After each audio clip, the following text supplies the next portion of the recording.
Nous avons donc deux types de formations, le CAP, donc le CAP cuisine et le CAP service hôtelier qui se font en 2 ans. Et nous avons également le bac pro. Alors le bac pro se divise en deux parties, une partie cuisine et une partie service et commercialisation. Cette formation dure 3 ans, seconde, première et terminale. Quand notre ossobuco sera terminé, la garniture milanaise viendra dans la sauce. Ok ? Donc on commence, avant de faire son taillage, par mettre les gamelles pour les pâtes derrière. Grand volume d'eau bouillante salée. Oui, par 2. Allez, on y va. Le lien que l'on fait, nous, absolument de manière permanente entre le lycée et le métier, et le monde réel du travail, ce lien-là, on le tisse tout au long de la formation avec les élèves. On est en contact direct avec les entreprises. On met nos élèves vraiment en situation professionnelle concrète et réelle. Le but pour nous, c'est pas qu'ils découvrent les inconvénients du métier une fois arrivés seulement dans les entreprises. Tous les enseignants qui sont ici sont issus de formations bien sûr hôtelières et ont un parcours professionnel riche.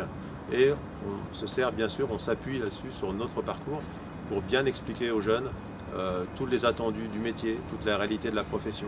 Ça vient se conforter après en stage, mais déjà ici, nous, on les fait rentrer dans un cadre, dans un outil de travail et un cadre de travail qui va les mettre directement en confrontation réelle avec les attendus du métier.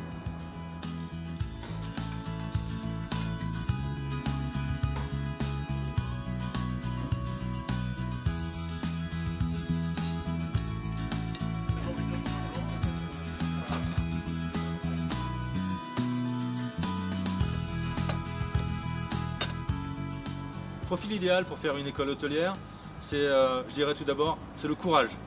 C'est un métier où il faut être courageux. Il n'y a pas de feignant en restauration. C'est un métier où on bouge. Il faut être dégourdi. Il faut être conscient qu'on prépare un métier sur 2 ans ou sur 3 ans. L'élève doit être capable, au bout de 3 ans, de pouvoir aller travailler. Là, le client il râle, hein, il a que la moitié de sa chantilly. Hein. Moi je vous ai montré, hein. Chantilly, je viens, je pars au milieu, et là je viens tout sur le côté. D'accord ? Et je remonte. Quitte à déborder même.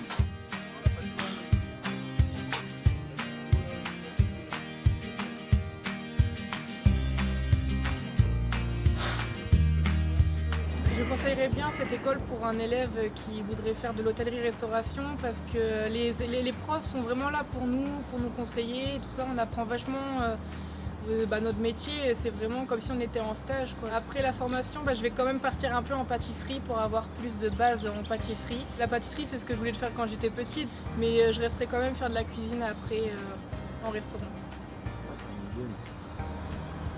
La semaine prochaine, je passe un concours pour entrer à l'école Vatel Bordeaux, qui est une école de management hôtelier.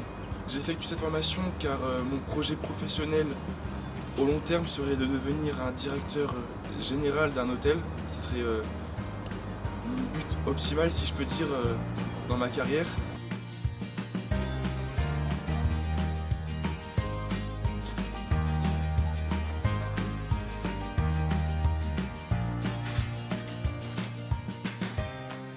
Je crois qu'il est important aussi de signaler que les métiers de service et de cuisine aussi permettent à ceux qui sont vraiment motivés de faire une belle carrière.